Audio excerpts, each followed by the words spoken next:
Dan pagi ini saya akan menyampaikan dari apa yang sudah kita pelajari dalam seminar 2 hari mengenai surga dan neraka. Dan saya akan merangkumnya dari bahan-bahan yang sudah kita pelajari kemarin dalam 8 sesi. Dan saya akan merangkumnya sekitar kira-kira 40 menit saja.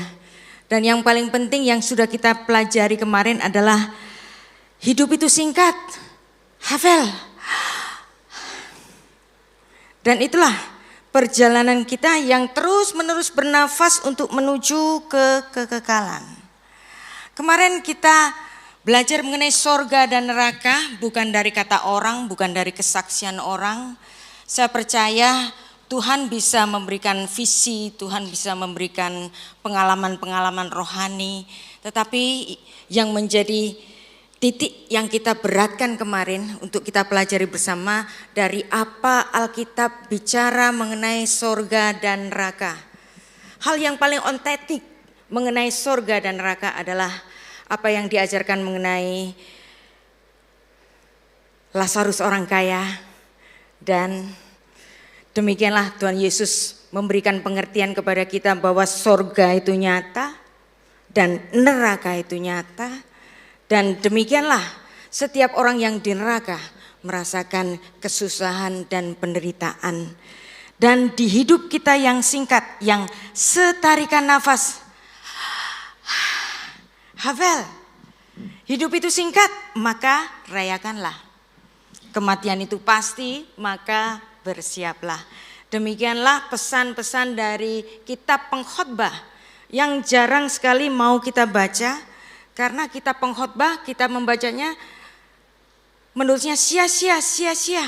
Dan itu menimbulkan ketidakmengertian.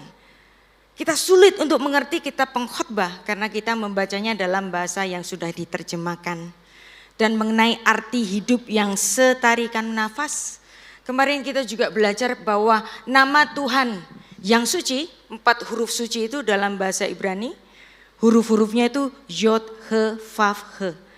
Dan itu Yod, He, Vav, He adalah sound of breathing. Jadi kita bisa memperagakannya Yod, Vav, Yod, He, Vav, He. Ada banyak orang berdebat terus-menerus sampai hari ini bagaimana nama yang suci ini diucapkan. Ada yang ngotot pokoknya harus bisa dibaca Yahweh, semua harus bacanya Yahweh. Kalau enggak baca Yahweh berarti salah. Ada yang mengatakan enggak boleh karena sesuai dengan tata keramanya orang Yahudi, Yod He Vav He enggak boleh diucapkan. Maka harus dibaca dengan Hashem atau Adonai. Tapi sebenarnya nama Tuhan tidak perlu diperdebatkan karena ada di nafas kita masing-masing. Yod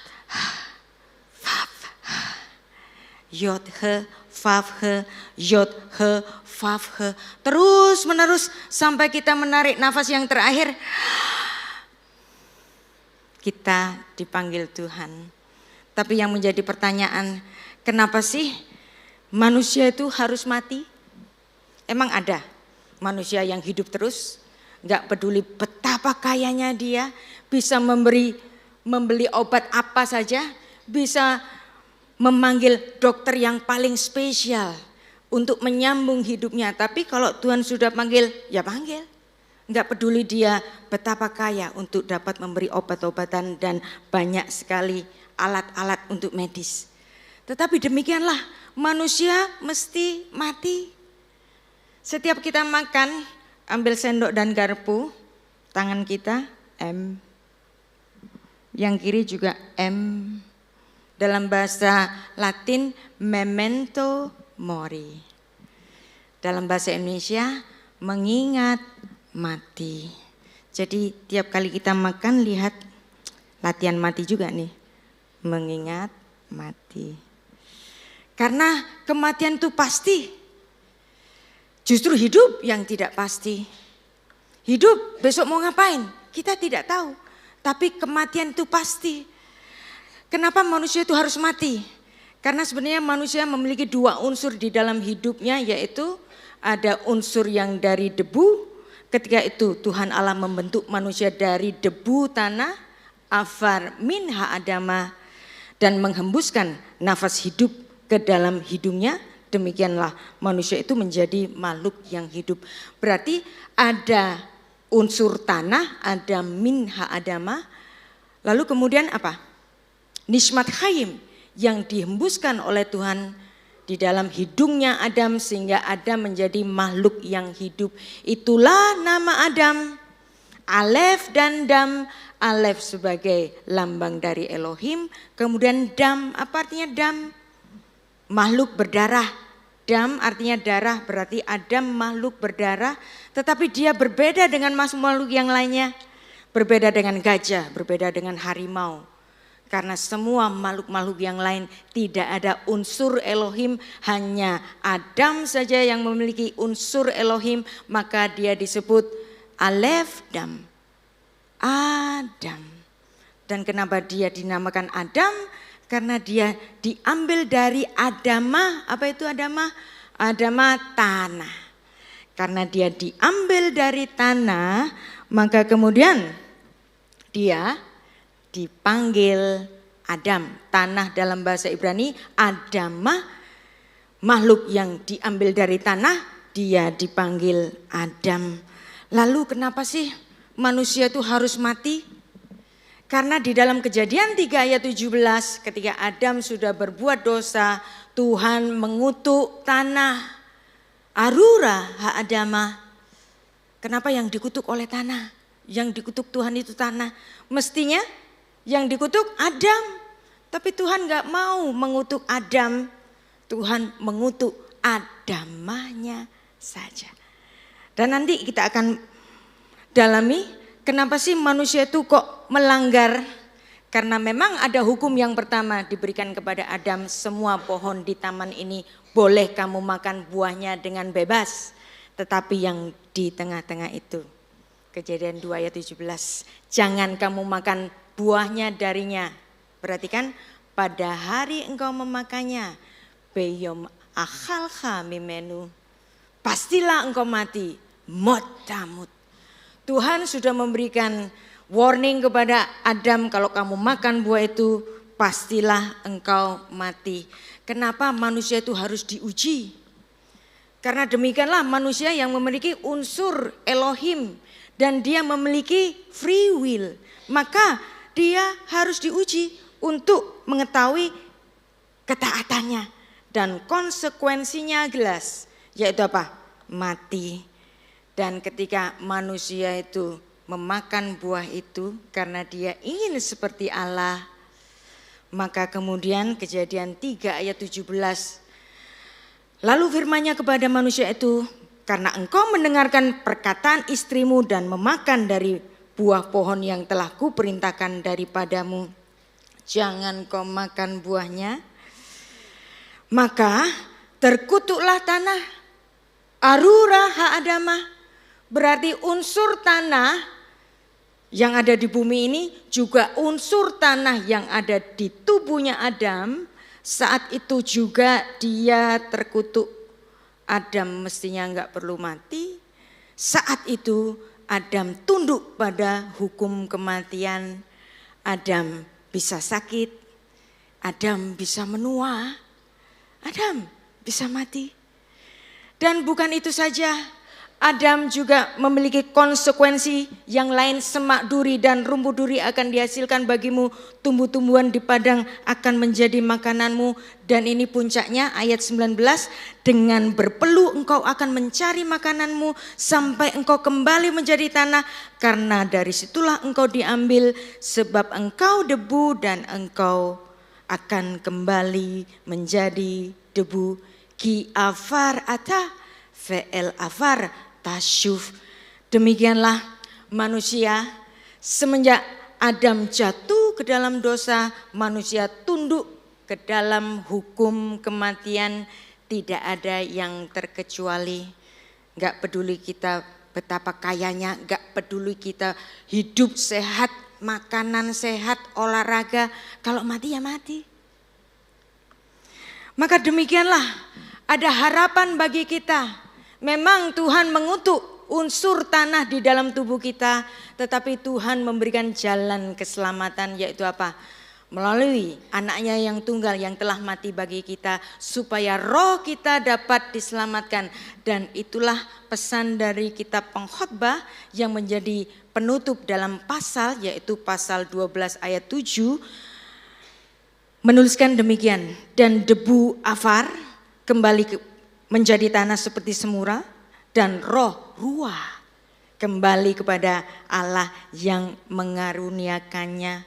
Fayashov he'avar al haaretz keshehaya veharuah tashuv el ha Elohim asher netana.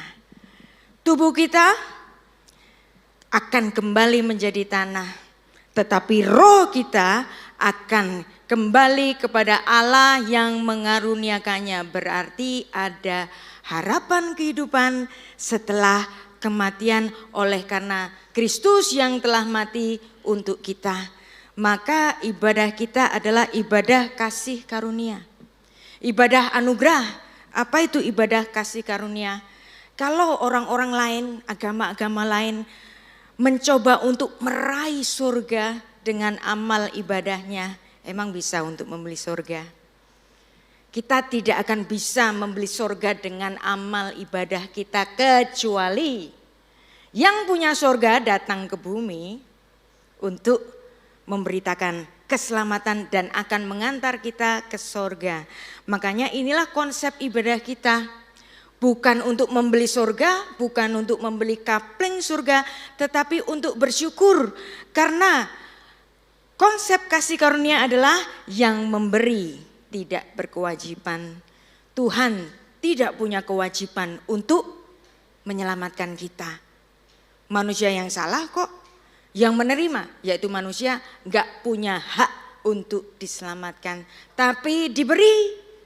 Maka inilah konsep anugerah, yang memberi tidak berkewajiban, yang menerima gak punya hak. Jadi apa itu keselamatan? Keselamatan adalah upaya sorga mencapai manusia. Manusia nggak akan bisa mencapai sorga kecuali yang punya sorga mencapai manusia. Lantas untuk apa kita beribadah? Untuk apa kita berbuat baik? Dan kita seharusnya berbuat baik karena untuk mensyukuri keselamatan yang sudah kita terima. Maka ada ayat yang sangat bagus.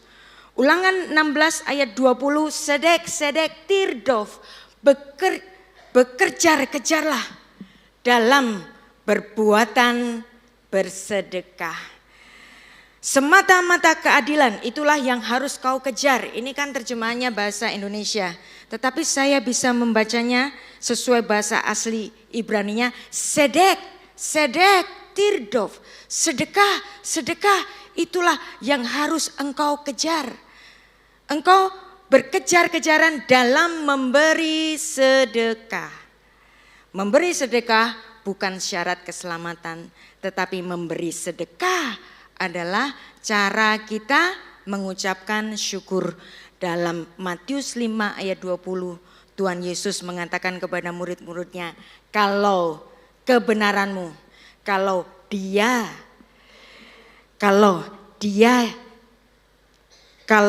dikayosunemu atau sedekahmu tidak lebih baik daripada orang-orang Farisi ini, maka engkau tidak layak menjadi muridku.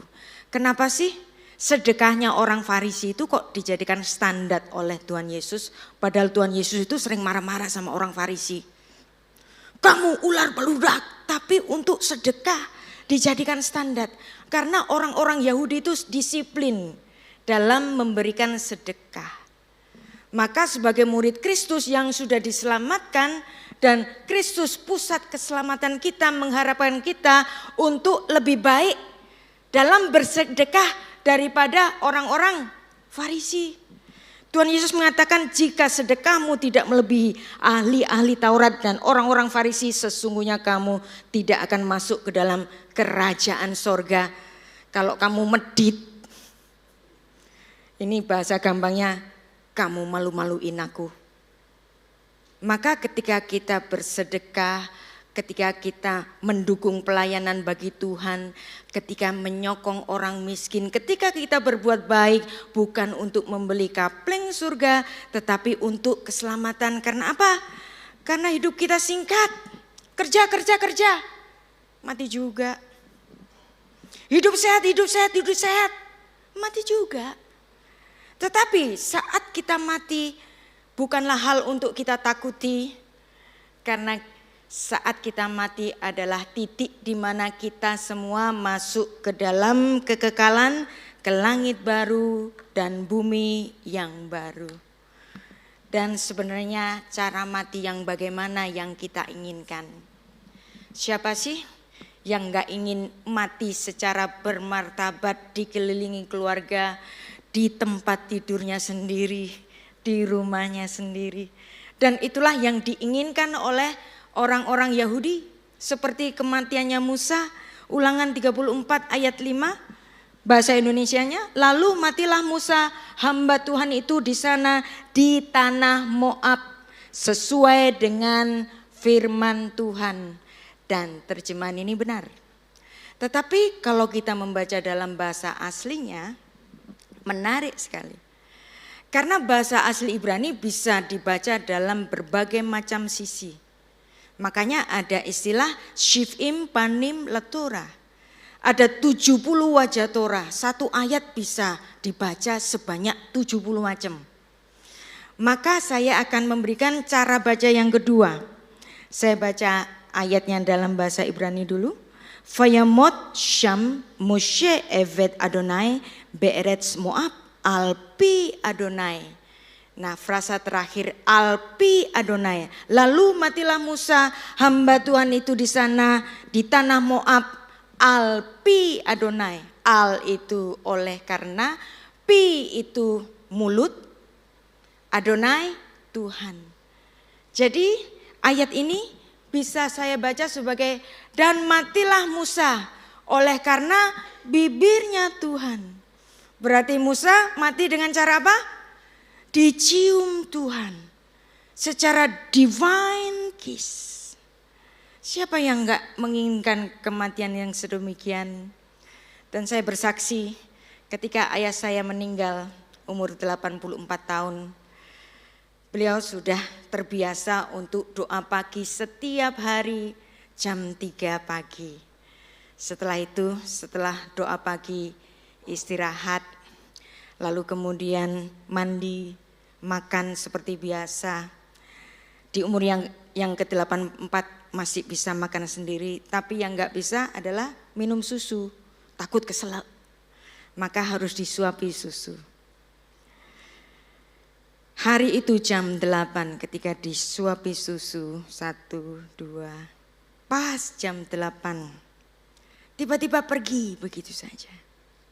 Berarti kematian dicium Tuhan itu ada. Bukankah kita menginginkan kematian yang sedemikian? Mati dicium Tuhan, mati yang indah, divine kiss, by the divine kiss. Mitat nesika, ciuman ilahi di pembaringan. Dan demikianlah Musa menghabiskan waktu hidupnya di bumi selama 120 tahun. Dan ini menurut orang-orang Yahudi adalah angka yang indah. Kenapa 120 tahun dianggap sebagai angka yang indah? Karena 120 tahun itu 3 kali 40. Orang Yahudi suka angka 3. Karena angka 3 adalah angka kekudusan dan angka dalam artian extremely. Orang Yahudi kalau bilang sekali biasa, kalau bilang 2 kali konfirmasi, kalau bilang 3 kali extremely. Dan angka 40 adalah angka generasi. Jadi Musa memiliki angka, umurnya itu 120 tahun, adalah angka 3 generasi. Dia melewati 40 tahun pertama sebagai Prince of Egypt.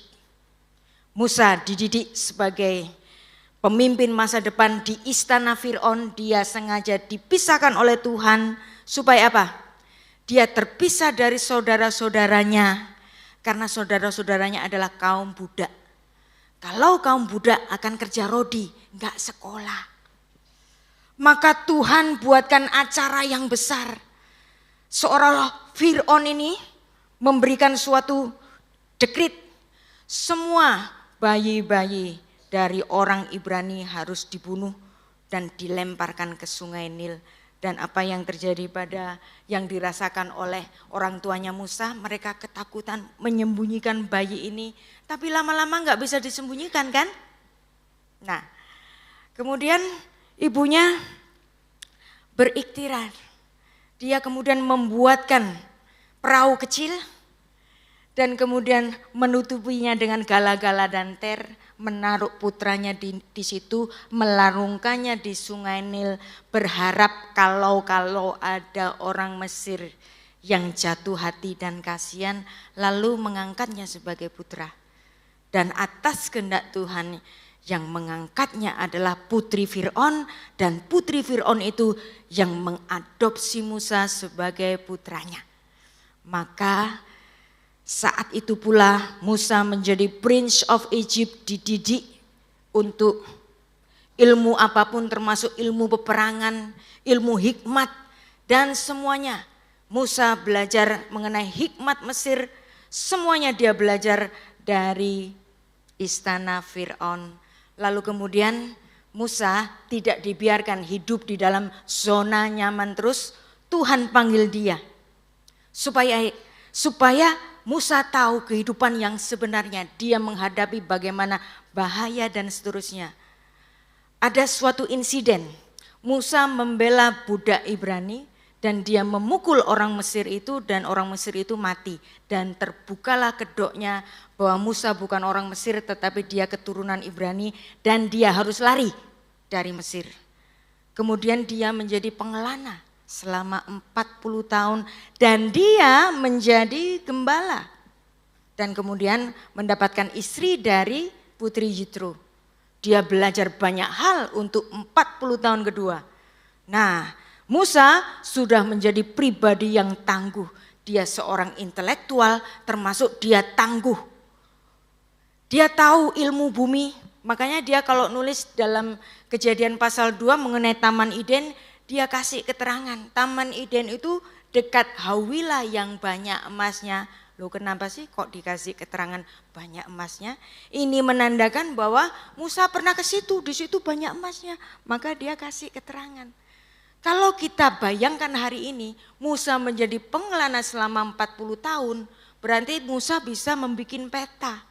Maka hanya Musa yang bisa mengantarkan bangsanya dari Mesir untuk masuk ke tanah perjanjian. Tapi di tanah perjanjian Tuhan menentukan, bukan Musa yang nganter. Musa cuma bisa untuk melihat, oh di seberang sungai Yordan itulah tanah perjanjian. Yang nganter siapa? Yang nganter Yehosua. Yehosua ke tanah perjanjian. Nama Yehosua, abdinya Musa ini adalah nama yang sama dengan namanya Yesus, Yehosua dalam bahasa Ibrani, dan Tuhan Yesus itulah yang nanti akan mengantar kita ke tanah perjanjian, yaitu Yerusalem yang baru. Ada amin di sini. Maka demikianlah ketika Musa dipanggil dalam usianya yang ke-80, kemudian dia menjadi guru bangsa. Dia menulis kitab Torah selama 40 tahun dan demikianlah Musa kemudian dicium oleh Tuhan kematiannya, dan ketika dia mati matanya masih awas dan badannya masih kuat. Dia mendapatkan ciuman ilahi di pembaringan. Makanya orang-orang Yahudi kalau temannya ada yang ulang tahun, kalau kita ngomong selamat ulang tahun, panjang umurnya, ngomong sepanjang apa? Tapi kalau orang Ibrani udah dimaksudkan mau sepanjang apa umurnya. Makanya kalau orang Yahudi ngomong sama temennya, Shimchat Chaim Vechaim Meusarim Atmea Ve'esrim Shana. Selamat ulang tahun ya, kiranya kamu berbahagia sampai umurmu 120 tahun seperti Musa. Kalau kita kan panjang umurnya, 70 ya panjang, 80 ya panjang, 90 ya panjang, mau seberapa panjang gitu. Kalau orang Yahudi 120 tahun seperti umurnya Musa, 3 kali 40 tahun. Dan dengan mengingat nafas kita,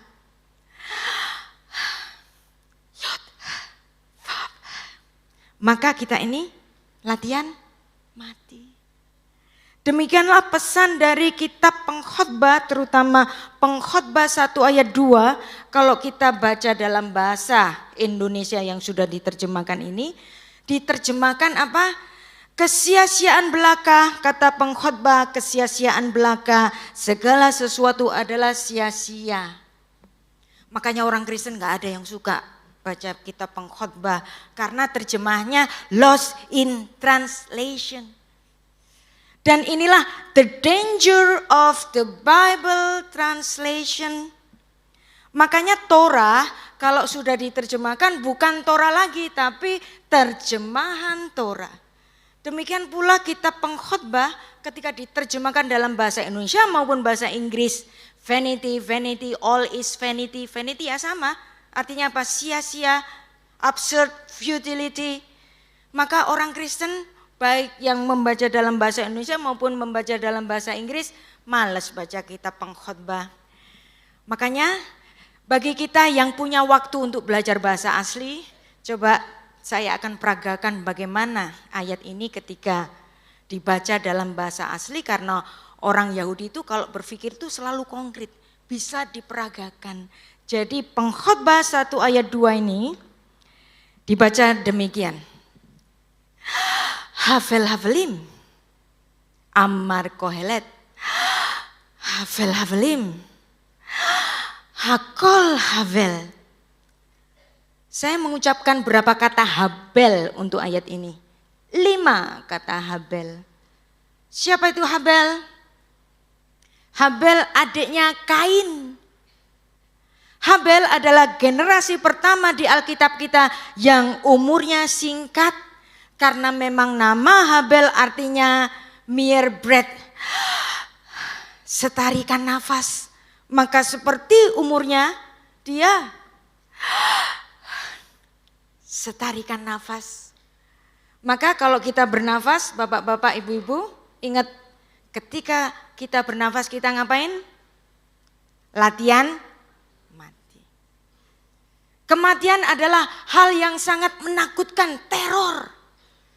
Karena apa? Karena Tuhan mengatakan terkutuklah tanah, engkau debu, engkau akan menjadi seperti debu, kembali menjadi debu. Artinya apa? Memang kematian itu teror. Karena teror, makanya kita latihan. Kalau sudah latihan, biasa aja lagi. Jadi havel havelim, sungguh singkat, bagaikan setarikan nafas. Habel, kata Pengkhotbah, sungguh singkat hidup ini. Habel, semua orang berumur singkat seperti setarikan nafas yang cepat berlalu. Dan demikianlah Raja Salomo membayangkan hidupnya adalah pertikaian antara Kain dan Habel. Jadi kitab Pengkhotbah adalah kitab alegori antara Kain dan Habel. Kain yang dilahirkan lebih dahulu oleh Hawa dan kemudian adiknya. Kain artinya kepemilikan. Dari kata kana itu artinya kepemilikan. Salomo dalam hidupnya, dia adalah pemilik segala sesuatu yang berlebih-lebihan. Hikmat, dia mendapatkan hikmat yang lebih daripada orang lain. Hikmatnya seperti pasir di laut. Karena hikmatnya, Salomo menjadi orang yang sangat kaya raya. Gak ada orang lebih kaya dari Salomo. Dan karena hikmatnya pula, Salomo menjadi orang yang paling berkuasa. Israel Raya sebenarnya bukan tempat yang kecil itu saja, tetapi sebenarnya Israel Raya itu mulai dari sungai Nil sampai ke sungai Efrat, dan ini dicapai pada zamannya Salomo. Tapi ketika Salomo sudah menghadapi masa tuanya, dia menyadari bahwa hidupku adalah pertikaian antara Kain dan Habel.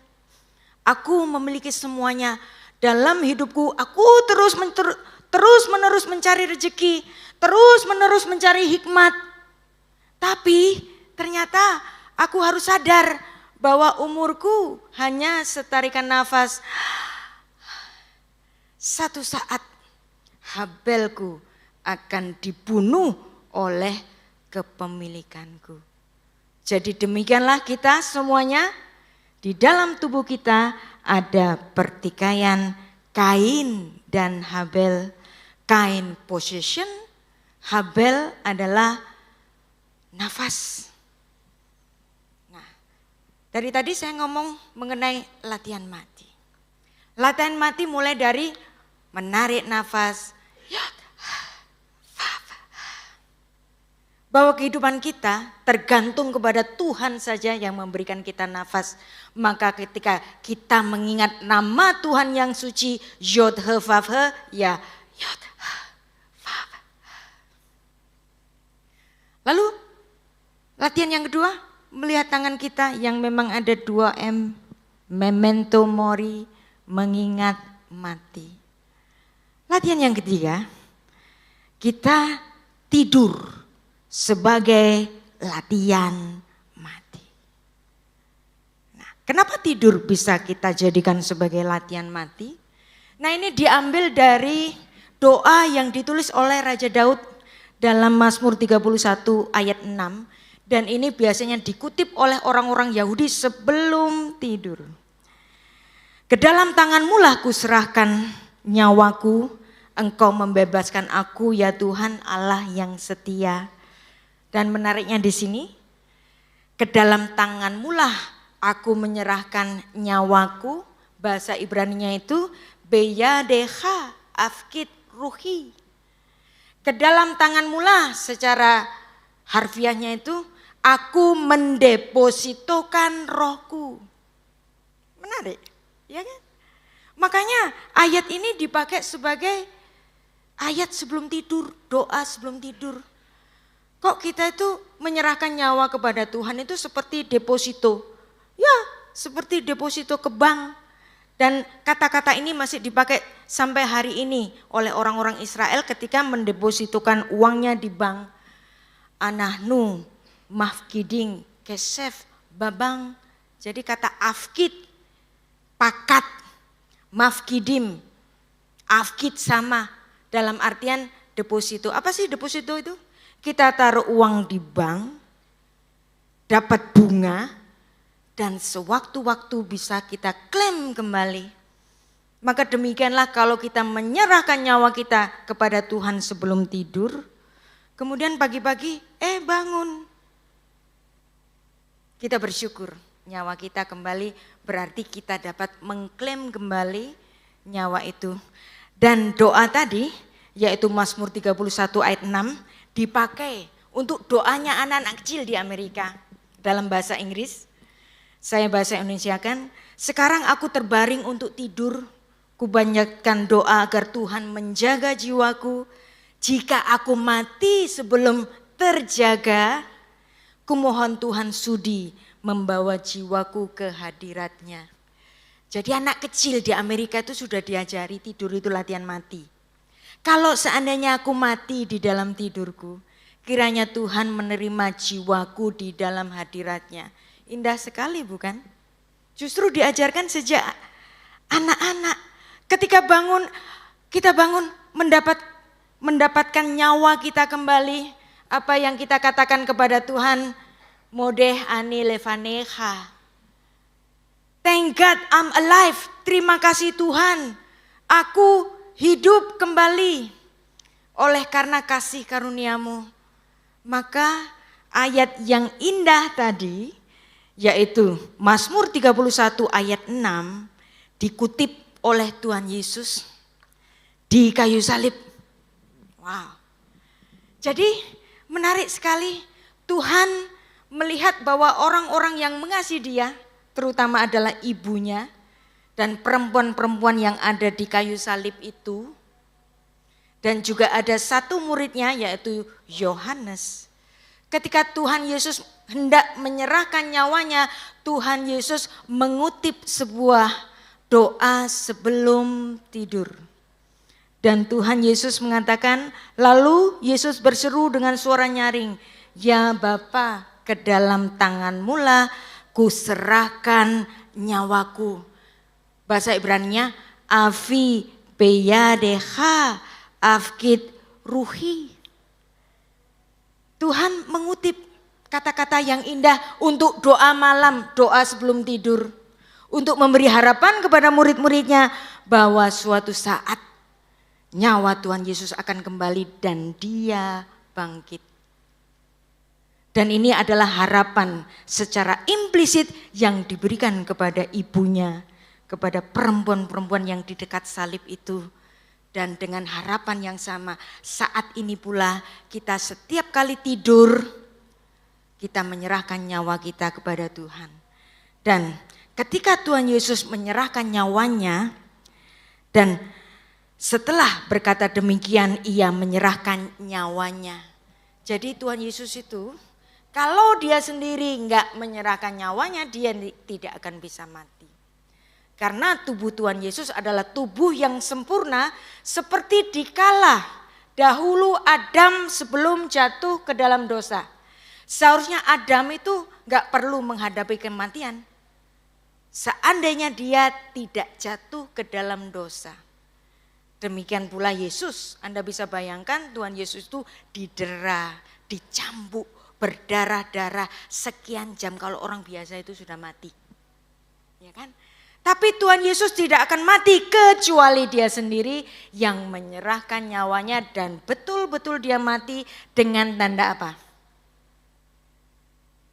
Serdadu Romawi itu menusuk lambungnya dan keluarlah air dan darah.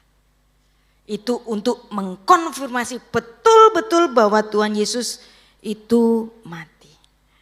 Jadi demikianlah kita mulai hari ini, kalau tidur itu sebagai latihan mati. Karena mati juga dikatakan di dalam Alkitab kita sebagai apa? Dalam kalimat alegori, dia sudah tidur, dia sudah dibaringkan bersama nenek moyangnya. Tidur, mati itu tidur. Kalau tidur, bangun dong. Demikian pula kita, jika kita mati, kita tidur dan bangun di dalam kekekalan. Demikianlah semua kita, bahkan semua agama-agama mengajarkan hidup setelah kematian. Ada hidup setelah kematian. Jika ada hidup setelah kematian. Jadi apa sih artinya mati? Hidup itu singkat, maka rayakanlah. Kematian itu pasti, maka bersiaplah. Sehingga secara tradisi kitab pengkhotbah ini selalu dibacakan dalam hari raya Pondok Daun. Hari raya Pondok Daun disebut oleh orang-orang Yahudi sebagai hari raya sukacita. Hari raya Shman Simchatenu. Hari raya sukacita membaca sebuah kitab yang berisi filsafat kematian.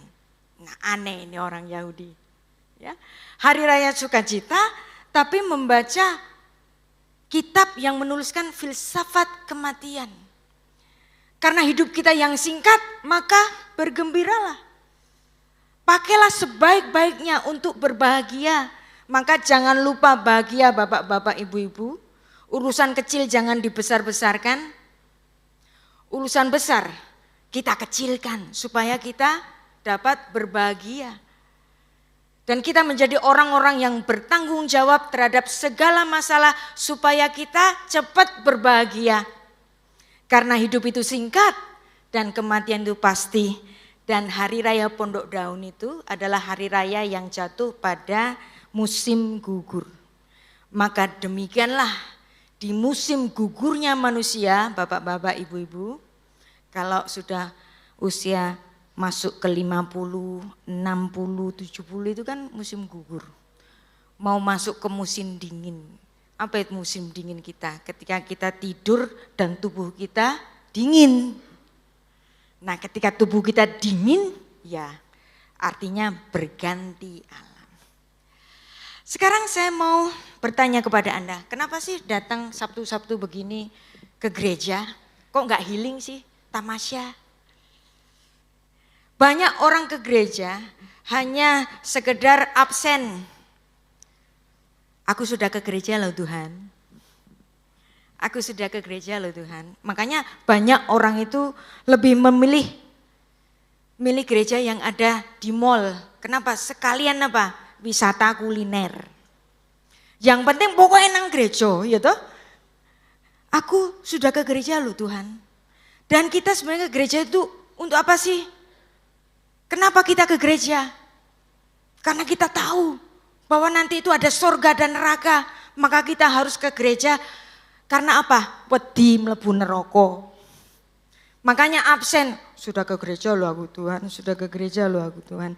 Kalau kita berpikiran seperti ini, itu namanya transaksional. Aku menyembah supaya aku selamat. Aku taat supaya aku enggak dihukum. Itu bukan kasih, tetapi itu adalah teologi dagang. Masa Tuhan berdagang sama kita atau kita berdagang sama Tuhan? Karena Tuhan sendiri memberikan kasih-Nya kepada kita. Yohanes 15 ayat 13. Tidak ada kasih yang lebih besar daripada kasih seseorang yang memberikan nyawanya untuk sahabat-sahabatnya. Jadi hanya semata-mata kasih. Yohanes 10 ayat 11. Akulah gembala yang baik. Gembala yang baik memberikan nyawanya bagi domba-dombanya. Tuhan Yesus tidak berkata tidak ada yang lebih besar daripada mereka yang menghindari neraka. Bukan begitu, tapi semata-mata kasih. Kita jemaat Tuhan selalu digambarkan sebagai mempelainya. Dan Tuhan sebagai apa? Sebagai mempelai laki-laki, suami dari jemaat secara korporat. Dan keselamatan itu bukan hasil tawar-menawar, tetapi itu adalah relasi. Makanya digambarkan sebagai relasi suami istri yang begitu erat, yang sang suami itu bisa berkata, I will die for you. Tetapi ketika ke gereja ngapain? Supaya suamiku kembali. Ke gereja ngapain? Supaya dapat calon besan. Bagus sih, ya nggak apa-apa. Tapi kalau orientasinya semata-mata itu kan jadi transaksi. Supaya aku, supaya tokoku rame, supaya usahaku lancar. Makanya agama kita walaupun di KTP kita itu judulnya Kristen, tapi sebenarnya kita sudah beralih agama, yaitu begini. Selfie. Agamanya selfie, yaitu apa? Worship the self. Untuk aku, it is the me. Aku dapat apa? Transaksional. Kita datang ke gereja transaksional karena takut tidak diberkati, takut hidup sengsara, takut masuk neraka. Selfie. Bukan karena kasih, padahal Tuhan itu memberikan nyawanya untuk kita. Jadi apa ibadah yang sejati? Kalaupun kita kemarin itu berpikir secara transaksi, baiklah kita dari pemikiran yang salah menuju ke transformasi. Boleh salah, tapi jangan terus-terusan dong. Nah, makanya kita ke gereja. Tuhan menggambarkan jemaatnya sebagai istrinya seperti yang ditulis dalam Hosea 2 ayat 18. Ve'erastikli leolam, aku akan menjadikan engkau umatku sebagai istriku untuk selama-lamanya. Ve'erastikli besedek, dan aku akan menjadikan engkau istriku dalam keadilan. Ube mispat, ube hazet, ube rahamim, dalam kebenaran, dalam kasih setia dan kasih sayang. Romantis loh Tuhan ini. Dia menggambarkan umat sebagai istri. Bayangin bapak-bapak punya istri, gak pernah mau ngomong sama suaminya. Begitu ngomong sama suaminya, langsung dikasih daftar permintaan. Uang belanja naik menjadi sekian juta. Sepatu ganti baru, ganti tas. bayar listrik dan seterusnya, semuanya isinya semuanya tagihan. Terus habis itu istrinya pergi. Hanya datang ke suami untuk memberikan suatu tagihan. Bukankah itu yang kita lakukan kepada Tuhan? Minta ini untuk aku, it is the me, it is the me, it is the me. Makanya agamanya selfie. Jadi kalau doa kita itu hanya minta saja untuk aku, bukannya minta nggak boleh. Tapi kalau transaksional, Tuhan sedih dong. Aku ingin bersekutu denganmu istriku. Bukan hanya ketika memberikan rekening. Dan itulah Tuhan sebagai sang mempelai laki-laki. Makanya orang-orang Yahudi itu kalau hari Paskah, yang dibaca adalah kitab Kidung Agung. Aneh kan? Nah, aneh-aneh. Banyak yang aneh. Di hari raya sukacita baca filsafat kematian yaitu kitab Kohelet.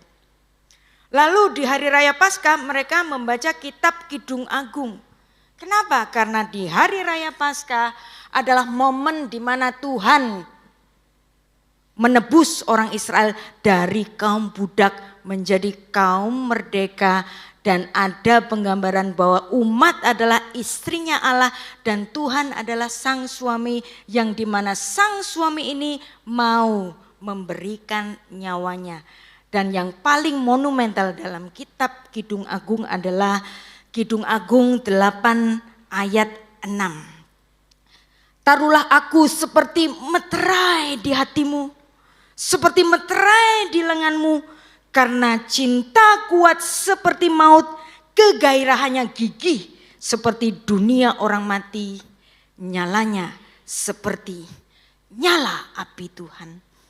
Dan ayat ini mengandung makna cintaku kepadamu sama dengan kematianku, sebab aku mati bagimu. Nah, kalau orang Yahudi saja memikirkan semacam ini, seharusnya yang baca kitab Kidung Agung itu orang Kristen kan? Karena di hari Paskah Tuhan Yesus mati di kayu salib. Maka kita baca lagi, Simemi hakotam al-libeha, taruhlah aku seperti meterai di hatimu, hakotam al-zeroeha, seperti meterai di lenganmu. Ki asa kamafet ahava, karena cinta kuat seperti maut, kas'ah kisheol, kegairahannya seperti dunia orang mati. Rishpe es shall hevetia, dan nyalanya seperti nyala api Tuhan. Jadi cintanya Tuhan dengan umatnya itu seperti nyala api Tuhan. Dan nyala api Tuhan ini, dan Tuhan itu dikatakan sebagai api yang menghanguskan, dan itu sudah dibayarnya di kayu salib. Sudah dibayar dengan nyawanya, lantas umatnya masih transaksional, masih selfie terus. Maka ketika kita datang kepada Tuhan, kita betul-betul karena mencintainya, bukan sekedar absen wedi mlebu neraka. Mengapa khawatir akan surga dan neraka? Karena memang neraka adalah tempat yang sangat menyedihkan. Maka demikianlah Tuhan menjanjikan surga bagi kita. Yohanes 14 ayat 1-6 kita baca, jangan gelisah hatimu, percayalah kepada Allah, percaya juga kepadaku, di rumah Bapa banyak tempat tinggal. Jikalau tidak demikian, tentu aku menyatakannya padamu. Sebab aku pergi ke situ untuk menyediakan tempat bagimu, dan apabila aku pergi ke situ dan telah menyediakan tempat bagimu, aku akan datang kembali dan membawa engkau ke tempatku, supaya di tempat di mana aku berada, kamu pun berada. Kata Yesus kepadanya, akulah jalan, kebenaran dan hidup. Tidak ada seorang pun yang datang kepada Bapa jika tidak melalui aku. Makanya di kitab Wahyu ditutup dengan pernikahan anak domba. Romantis kan? Jadi Tuhan itu romantis. Kalau kita transaksional, maka kita mendukakan hati Tuhan. Tuhan tentu saja senang ketika gereja penuh. Tetapi kalau umatnya transaksional supaya aku diberkati, supaya aku, dan supaya aku tidak masuk neraka, itu kan transaksional. Jadi kita betul-betul datang kepada Tuhan, datang kepada kekasih kita, karena kita harus betul-betul memahami bahwa ibadah kita adalah anugerah kasih karunia yang memberi, tidak berkewajiban, yang menerima tidak punya hak. Kita tidak punya hak untuk diselamatkan, tapi kita diberi keselamatan. Dan kekristenan itu adalah upaya surga mencapai manusia. Perbuatan baik tidak dapat membeli surga, tetapi surga hanya dapat diraih kalau yang punya surga datang jemput kita seperti Yohanes pasal 14 tadi untuk membawa kita ke tempatnya. Ada amin di sini? Maka sering-seringlah untuk latihan mati.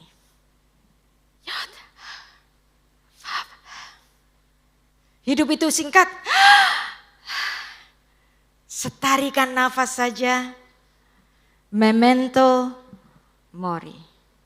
Mengingat mati. Setiap mau tidur, aku menyerahkan nyawaku kepadamu. Aku mendepositokan nyawaku kepadamu. Sehingga suatu saat aku dapat mengambilnya kembali dengan benefit. Benefitnya apa? Yaitu kehidupan yang kekal. Untuk hal semacam ini, masa sih kita masih transaksional? Datang ke gereja untuk aku, it is me. Tetapi kita datang kepada Tuhan adalah untuk Tuhan dan Tuhan dan Tuhan dan Tuhan semata. Mari kita berdoa. Bapa Surgawi, terima kasih Tuhan untuk kebenaran dan anugerah yang telah kami terima. Engkau ada bersama-sama kami dan Engkau menetapkan kami dalam suatu alegori yang indah, bahwa kami jemaat-Mu adalah secara korporat adalah istri yang Engkau kasihi, dan Engkau telah bersumpah memeristri kami untuk selama-lamanya di dalam kasih sayang dan di dalam kebenaran. Terima kasih Tuhan, sekali lagi kami disentuh, kami diingatkan, kami ditegur bahwa kami seringkali lupa untuk meresponi kasih-Mu yang sungguh besar yang telah mati bagi kami. Terpuji nama-Mu Tuhan, dan besok kami akan datang lagi kemari untuk mengingat kembali kebaikan-Mu di ibadah raya kami ya Tuhan. Kami percaya di setiap langkah kami akan selalu ada bersama-sama dengan Engkau. Beshem ha'af, Feaben, Feruah Kodesh, Ha Elohim Echad. Di dalam nama Bapa dan Putra dan Roh Kudus, Allah yang Esa. Amin. Ingat, latihan mati. Tuhan memberkati.